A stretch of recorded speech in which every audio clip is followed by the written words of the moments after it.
I just wanted to give you a little bit of information about my background and then some of the services that we have to offer to expand human rights and religious freedom around the world.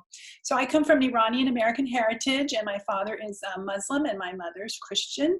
So I've had to learn how to navigate this world of religious freedom my entire lifetime. I've had to learn from the time I was a small child, how do you live in a home with diverse beliefs, different cultures, languages, and even faiths.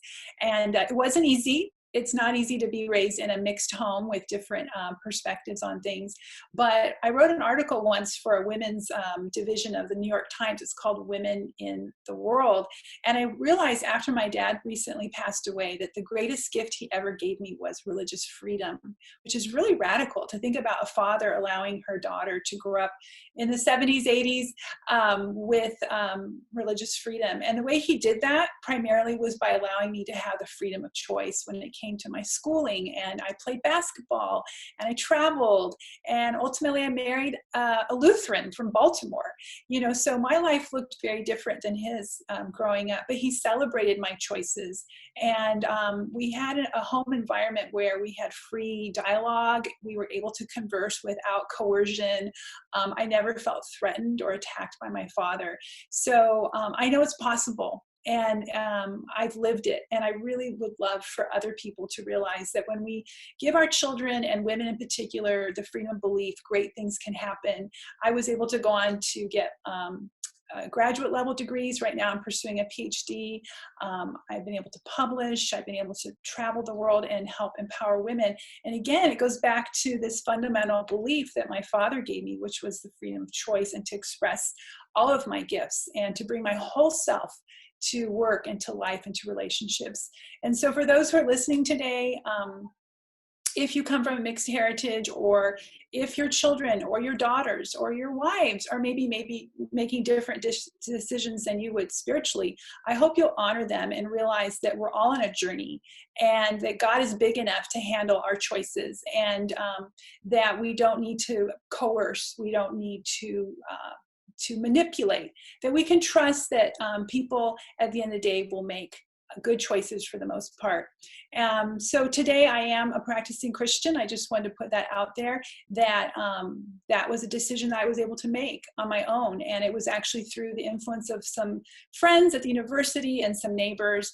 And again, my father recognized that decision and he honored it. And it wasn't a point of contention in our family relationship. In fact, he celebrated it because he saw the good things that came from that.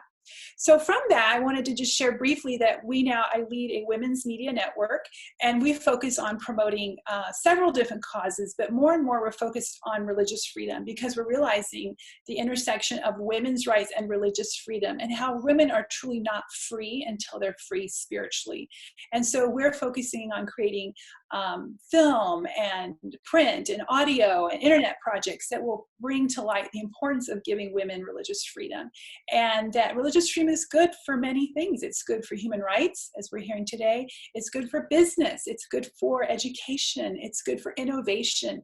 I live in California, and we have Silicon Valley. We have the entertainment world. We have innovation and technology. And a lot of that, honestly, is because we have freedom.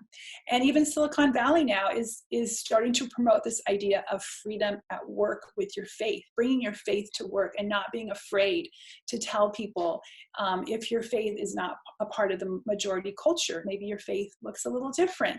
And so we're seeing that in the tech industry. And we're really excited about that, because we feel like that can spread to the rest of the world, as the world is looking at technology and digital and online and all of these amazing innovations, that people need to have the freedom to bring their faith, because oftentimes their faith is the spring well of innovation and creativity.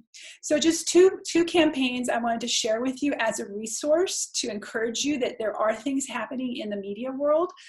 The research shows that 90% of the constitutions in the world allow for freedom of conscience, freedom of belief, and religion, and yet it's often dismissed or people are ignorant about it. And we realize the reason why is because leaders and the media are not doing a good job of educating people about their religious freedoms. So we want to do a better job of using the media tools that are available to us to expand our outreach about the benefits of religious freedom and belief. We call it FOR. And so the way we're doing that as an organization is we have a couple different platforms. One of them is the Empower Women Film Festival. And we have collected over 25 films, mostly produced by women, on the benefits of freedom of religion and belief and business and women's empowerment. So we're showing that when women are free spiritually, you can see business innovation come, and it's good for the bottom line, because women typically invest in education, they invest in the arts, they invest in charitable causes, they invest differently than men. And so we want to give women the freedom to express their beliefs and their faith and to actually invest in their community as a result. And we believe that can be great for economic prosperity. So there's the Empower Women Film Festival. Just want to encourage you, we had Ambassador Brownback from the State Department present at our event. We had Aza Karam, who's now the General Secretary of Religions for Peace. She presented at our film festival. So we're getting some excitement and some traction about this idea of women producing short films about religious freedom and actually providing a cash prize. Our cash prize comes from Dr. Brian Grimm at the Religious Freedom and Business Foundation.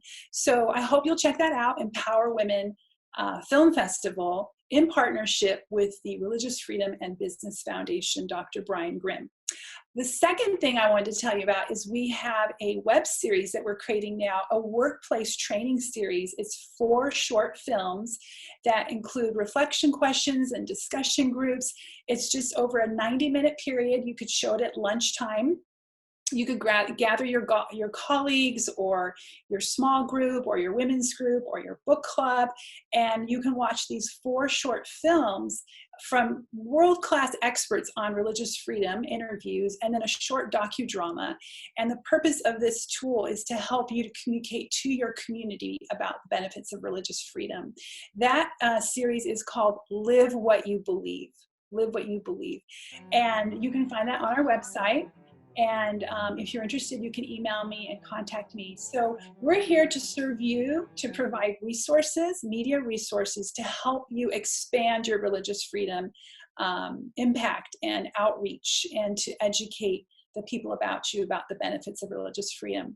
So I hope that was helpful. I hope it inspired you. I think this is a new frontier. I'm so delighted by the people who are in this call. And I want you to know that we as a Women's Network are here to serve you and partner with you and to encourage you to continue to go forward. So today we're supposed to share human rights are worth the fight. I can tell you as a female, it is worth the fight. It has changed my life, and I'm so committed to helping other women around the world learning about the benefits of religious freedom.